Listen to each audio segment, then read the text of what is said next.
Buenos días, mis amados hermanos y hermanas. Qué gusto es poder estar nuevamente estudiando un capítulo más del libro de Números, este libro que nos ha traído tanto conocimiento y revelación, no solo del pueblo de Israel, de la historia de este pueblo y su relación con Dios, sino revelación acerca de nosotros mismos, de nuestra naturaleza, de nuestro corazón y de las consecuencias que hay en cuanto a la desobediencia a Dios. Números 15 representa ese peregrinaje sin rumbo en el desierto. Aun y cuando ellos habían iniciado un caminar en el desierto anteriormente, pero tenían un rumbo, tenían una meta. Lastimosamente, en Números 14 vimos que ellos tomaron una decisión y su decisión fue basada en su incredulidad. Ellos no creyeron lo que Dios había prometido de la manera en cómo ellos iban a tomar esa tierra prometida. Ellos decidieron no escuchar la voz de Dios y escuchar el reporte que 10 de los 12 espías estaban dándoles, un reporte negativo, un reporte basado en sus propios temores, un reporte basado en lo que sus ojos estaban viendo, pero no un reporte basado en la fe, en la confianza en aquel Dios que les había demostrado su poder, su amor, su favor desde que salieron de Egipto.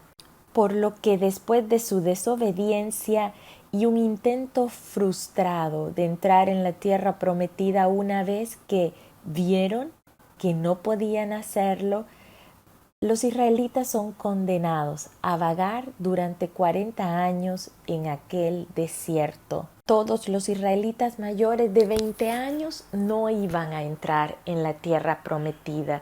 Era necesario que esta generación vagara por el desierto mientras una nueva generación tomaba lugar. Y era esa nueva generación de aquellos hijos que ellos habían dicho, nuestros niños van a ser por presa en la nueva tierra. Sin embargo, el plan de Dios se iba a cumplir y el plan de Él era que ellos iban a tomar la tierra prometida. La bendición de Dios fue retrasada por la rebeldía del pueblo de Israel, hasta el punto que se dio un salto generacional. Esa bendición que Dios tenía para este especial grupo tuvo que ser dada a la generación que le seguía. Así que Dios retrasó su bendición, pero jamás destruyó su propósito. El propósito y la voluntad de Dios se iba a cumplir. Lastimosamente, ellos mismos se descalificaron por su incredulidad. Cades Barnea, este lugar fue ese lugar de decisión, fue un lugar de encrucijada. Cuando nosotros nos encontremos en el Cades Barnea de nuestras vidas, en ese lugar de toma de decisión, debemos de asegurarnos que nuestras decisiones van a estar basadas en la voluntad de Dios y no en nuestros miedos, no en nuestros deseos, no en nuestros propios propósitos, sino en el propósito de Dios. Nuestro lugar de llegada debe ser estar en el centro de la voluntad de Dios, siempre. Cades Barnea regresan nuevamente al desierto y vagan sin rumbo. Su actitud, vamos a ver en algunos capítulos más adelante, es de continua queja, de lamentos. Ellos no son plenos, no están satisfechos. Y eso sucede con cada uno de nosotros. Cuando nosotros no estamos en el centro de la voluntad de Dios, no vamos a estar satisfechos. Este pueblo israelita estaba preparado, habían recibido la ley, tenían la presencia de Dios con ellos, estaban equipados, estaban organizados como un gran ejército. Ellos hubiesen podido tomar cualquier lugar que Dios entregase en sus manos, porque Dios estaba con ellos y Dios ya había planteado su organización, su preparación, estaban equipados totalmente. Qué triste es cuando estamos equipados y solo vagamos cargando un equipo sin aplicarlo, sin usarlo, sin ponerlo por obra, sin ponerlo al servicio de Dios, para los propósitos de Dios. No es cierto. Usted y yo estamos siendo equipados.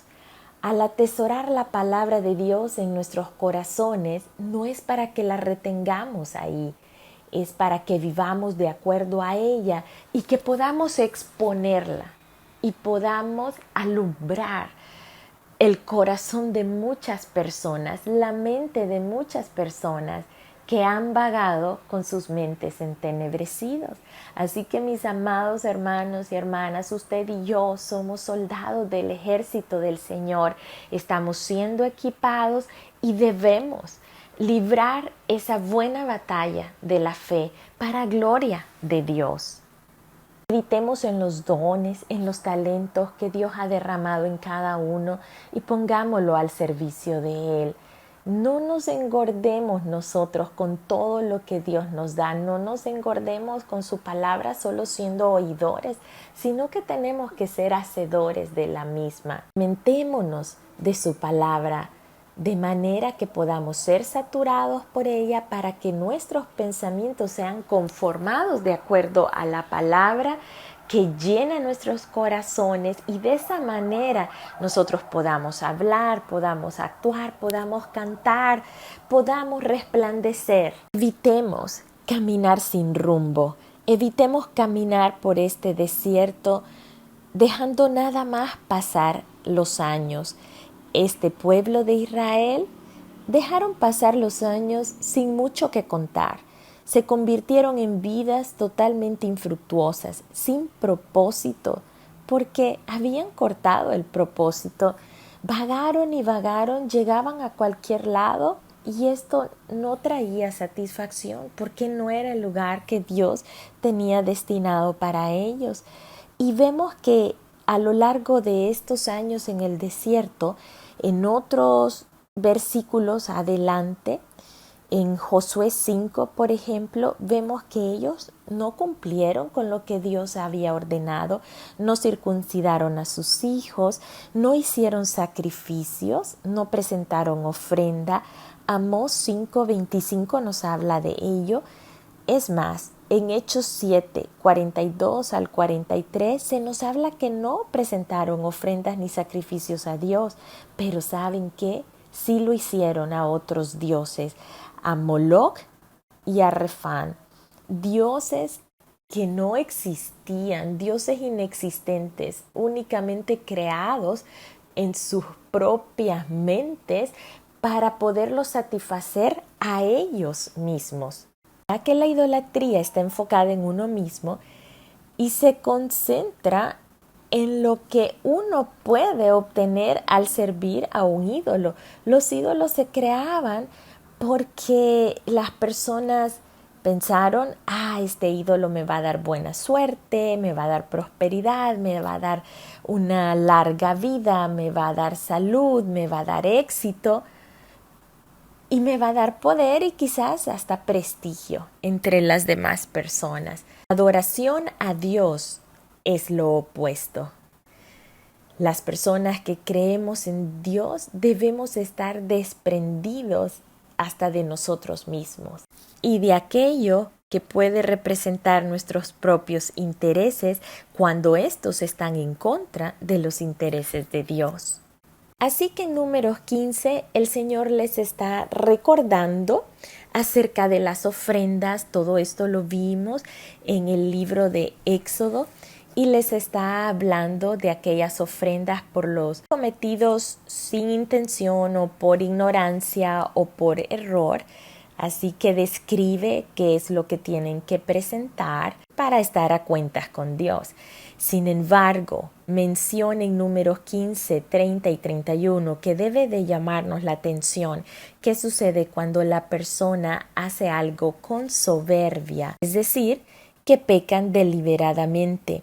Y esto sí muestra que han de recibir un juicio severo, pues cuando se peca intencionalmente, esto viene de una actitud de confrontación hacia Dios.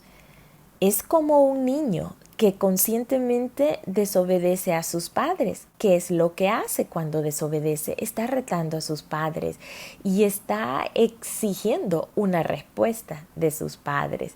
Eso mismo sucede cuando pecamos deliberadamente. Sabemos que va a haber una consecuencia, sabemos que va a haber una respuesta de nuestro Padre. Debemos estar conscientes que nuestro Padre va a tratar tanto la acción, pero más allá de la acción va a tratar con nuestras actitudes, porque ¿qué padre es aquel que no corrige a sus hijos? Por tanto, antes de actuar, evaluemos y meditemos en la intención o la motivación por la cual vamos a realizar una u otra acción. Números 15, 32 al 36 nos presenta un castigo severo para una persona que quebrantó el día de reposo. Dios mandó a que esta persona que se dedicó a recoger leña en un día de reposo fuese apedreada, muriera. Nosotros podemos pensar, pero qué duro castigo, si él solo estaba trabajando. Sí, pero esta persona lo hizo de una manera deliberada. Esta persona estaba desafiando a Dios, no tanto el hecho de recoger leña, sino el desafío a Dios, pues él estaba consciente que lo estaba haciendo. Él quizás se estaba adelantando a sus actividades, pero estaba dejando a un lado lo que es prioritario, que es dedicar ese tiempo a Dios. Y yo puedo imaginarme que Dios, al ver qué tan fácilmente olvidaban lo que recientemente se les había dado en el monte Sinaí, aquella ley, aquellas ordenanzas y normas que les permitían caminar dentro de los límites de la voluntad de Dios, Él les da estas indicaciones que están en Números 15 del 37 al 41.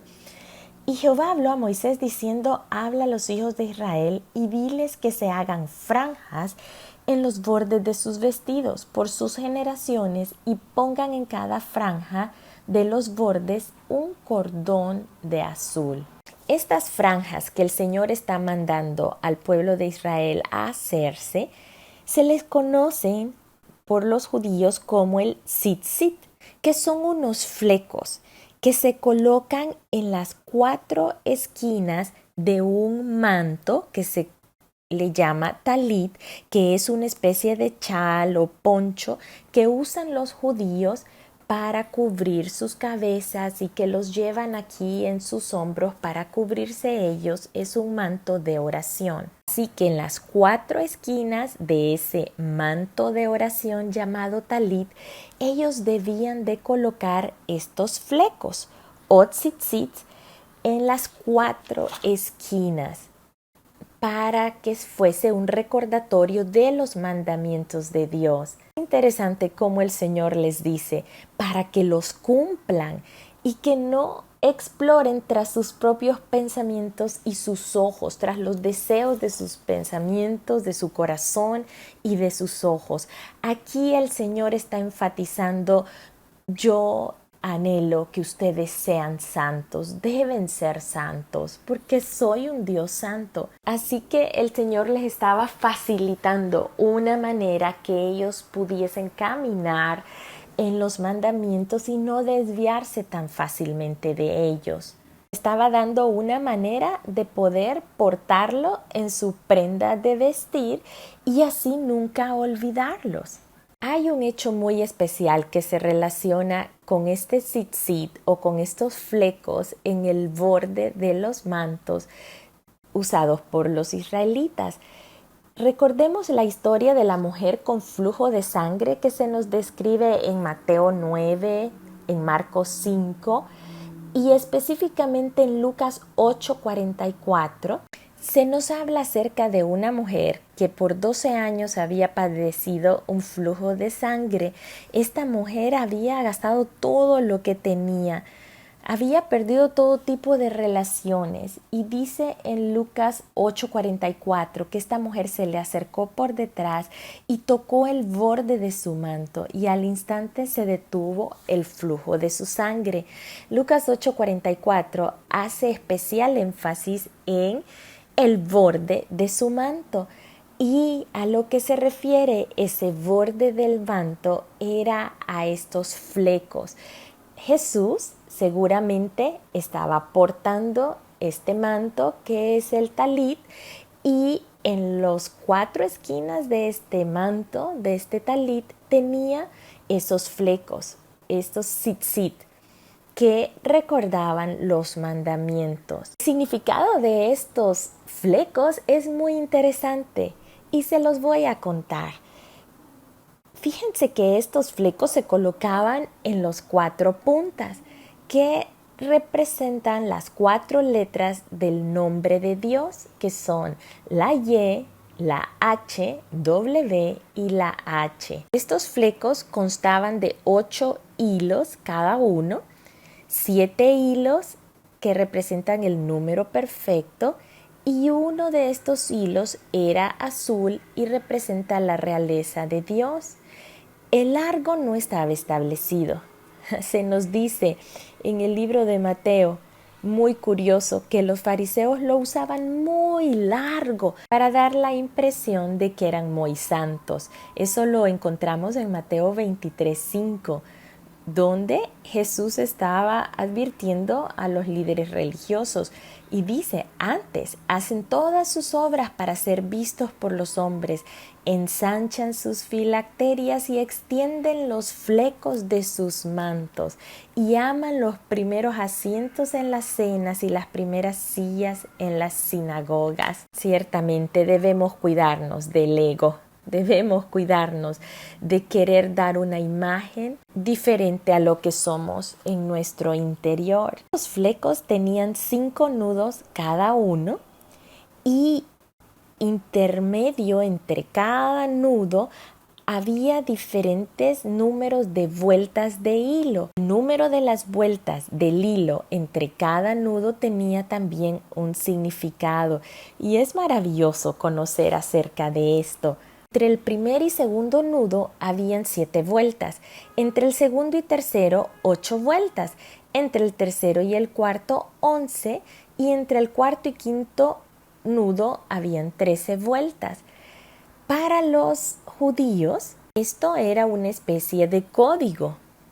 Habían asignado un número a cada letra. La suma de las vueltas que corresponden del primero al cuarto nudo eran 7 más 8 más 11. Esto da un total de 26 y este número 26 le corresponde a la palabra Yahweh. Luego nos queda el número 13, que es el número de vueltas entre el cuarto y quinto nudo. Número 13 le corresponde la palabra Eyad, que significa uno. Por tanto, si unimos el significado del número 26, que es Yahweh, y de Yad, que es uno, lo que está diciéndonos cada uno de estos flecos o tzitzit es Yahweh, nuestro Dios, uno es. Está representando el nombre de Dios. Y luego, si analizamos que el valor numérico para esta palabra tzitzit es el número 600 y tiene 8 hilos y tiene 5 nudos, Entonces sumamos 600 más 8 más 5 son 613, que son el número de las leyes mosaicas. En otras palabras, es el número que corresponde a la ley que Dios ha entregado a los israelitas. Y cuando la mujer tocó el borde del manto de Jesús, lo que hizo fue poner en sus manos el tzitzit, que representaba y afirmaba el nombre de Dios y sus promesas, sus bendiciones, sus leyes. Esta mujer se aferró a la palabra de Dios, se aferró a la ley de Dios, se aferró al nombre de Dios. Esta mujer, su fe estaba firme en lo que Dios ha establecido. Fue aferrándose al nombre de Dios y su palabra que esta mujer fue libre de su atadura, fue libre de su aflicción, fue libre de su enfermedad, y esta mujer fue salva. Y es lo que cada uno de nosotros tenemos que hacer. Tenemos que aferrarnos a la palabra del Señor. No tenemos que ir y tocar quizás un manto o un fleco en lo físico, pero sí tenemos que hacerlo en lo espiritual, que se vuelve tangible en nuestras vidas, porque ese tzitzit, esos flecos representan la palabra de Dios, representa su nombre ante el cual se debe doblar nuestras rodillas. Debemos de adorar al Señor, someternos a Él, despojarnos de todo egocentrismo, de toda idolatría en nuestras vidas, de todo aquello que debe ocupar el lugar de Dios, y debemos caminar en el centro de su voluntad, no andar vagando en el desierto como este pueblo. No nos arriesguemos a vagar, lleguemos al lugar que Él tiene destinado para nosotros, caminemos enfocados hacia ese lugar, y eso solo lo podremos hacer aferrados a Él, aferrados a su palabra, tomados de su mano, permitiendo que su presencia vaya delante de nosotros. No nos adelantemos a la presencia de Dios, porque nosotros no tenemos un buen sentido de orientación. El Señor es quien nos orienta. El Señor, a través de su palabra, nos da la lámpara para poder ver claramente hacia dónde hemos de dirigirnos. No tomemos decisión en Cades Barnea, en donde nos embarga el temor, la angustia. Tomemos decisiones cuando lo que está rigiendo nuestro corazón son nuestros pensamientos o nuestros ojos, la vanidad de este mundo, la vanidad de este siglo, la vanagloria del mundo. Enfoquemos nuestra mirada en las cosas de arriba, veámoslo a Él. En donde esté nuestro tesoro, allí estará nuestro corazón.